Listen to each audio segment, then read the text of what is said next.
We're live. This is Rich Lieberman with a special media pulse and a special report. Look, we've been most of us at least, fixated on what has been taking place in Los Angeles, particularly downtown near where all the government buildings are. And the reason why I wanted to talk tonight was that I've been kind of going back and forth to the various cable networks, which are pretty much covering this and have become actually engrossed in it. I have CNN on, and, look, the quick summation at the very outset is what constitutes fanning the flames, no pun intended. I mean, CNN, I don't know if this is good or bad. You make the call. They're sending some of their star people out to Los Angeles to cover this. And look, it could be very dangerous. You got projectiles flying all over the place. You got the police, as you can see, combined with the National Guard, the Sheriff's Department out in Southern California. They're all there now. And it almost looks as if they're outnumbering the protesters, even the bad guys, the all black, the ones that wear the hoodies, the Antifa types who main gig is to just start trouble and throw things and basically create bedlam and chaos. And I wanted to center on a few things. So I have CNN on, and they sent Erin Burnett, who's out in the forefront here, and she's literally in the mix here. And you can see the police, their guns are drawn, and there's various media. Is it just me? And I'm not being sexist whatsoever. In many ways, I applaud Erin Burnett going to the scene of the crime, but she's a mother. She's got very small children. And in this situation, which is extremely volatile at worst, you have just a very, very, as they say, untranquil situation. And I'm saying to myself, and this is what I'm going to say, I'm not going to, belittle or rip CNN and the others, Fox News. I said yesterday that they're all predictable, and that was kind of an editorial. I don't want to get folks into the deep weeds of immigration and Trump's policy. I'd like to talk about the media coverage. That's why we're here. That's why I'm here. I've made my position clear, really not indicative of where we're at right now. What I would like to talk about is the coverage. I don't want to get into, immigration bad, deportees bad, Republicans great, Dems bad. Please, don't want to get into that. I gave you guys your opinions. What I would like to talk about is the coverage. And as you can see, it's both engrossing and it's both very dangerous. And you see all of this. I mentioned Erin Burnett. And now is that kind of like, excuse me, what the hell is Erin Burnett doing in a situation like this? That's my immediate reaction. On the other hand, I'll give her credit for want to go out and cover this from the safety and rather sanguine studios in Washington to a situation like this in LA. Now, let me tell you something. When I grew up working at various radio stations and was a stringer, I never really was involved in covering this kind of news. But I know enough people and have spoken to enough reporters. Folks, obviously, this is very dangerous work. They usually get people who don't have kids. Some want to cover it anyway. Those who have families, they want to be at the, right there. The adrenaline is flowing. My only deal on this is, and I'll say this about CNN in particular, because I've been looking at them. They've been covering this sort of almost semi gavel to gavel. Is when are you fanning the flames? When is it not kosher to be covering this? Because a lot of these people.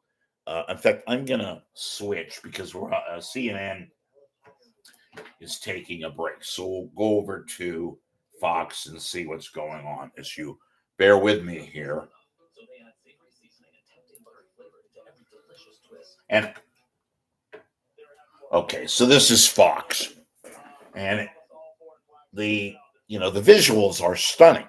This is a very, very, shall we say, dramatic type of coverage. I'm not going to say this to be flippant, but it is true.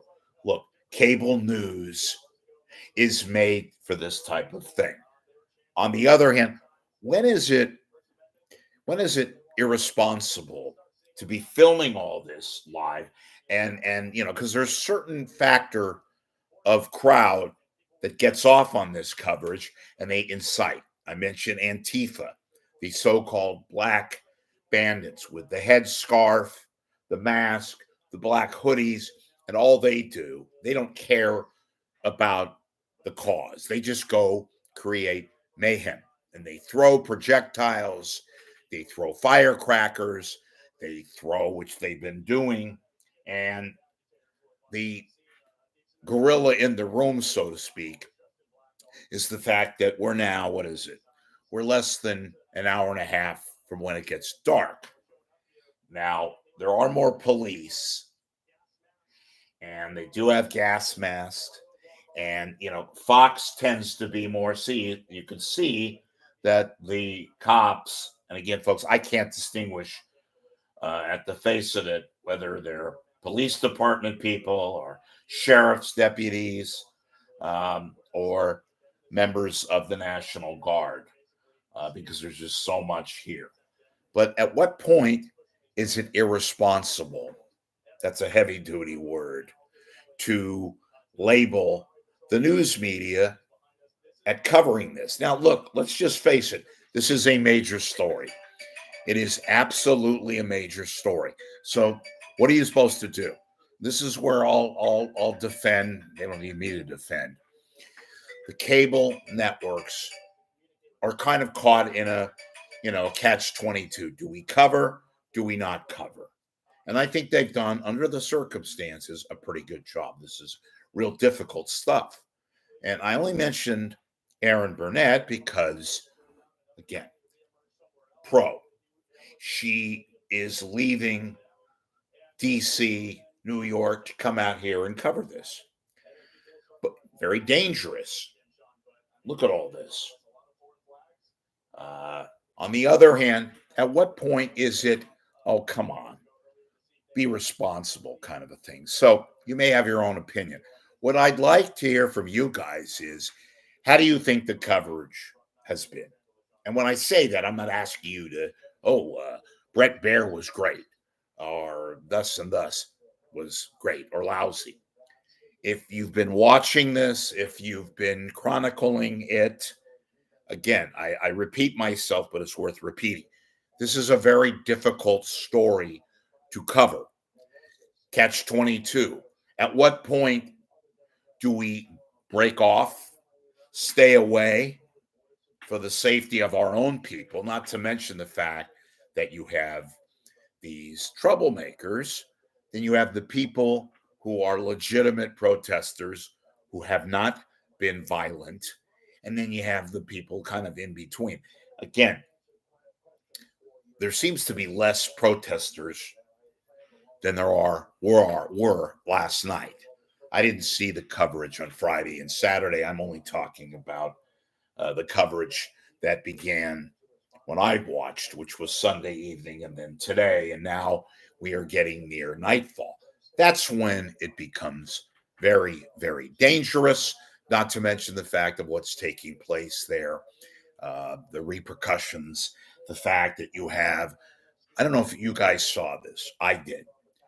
There was some nutcase last night when it got really ugly as complete darkness. They showed basically this entire area.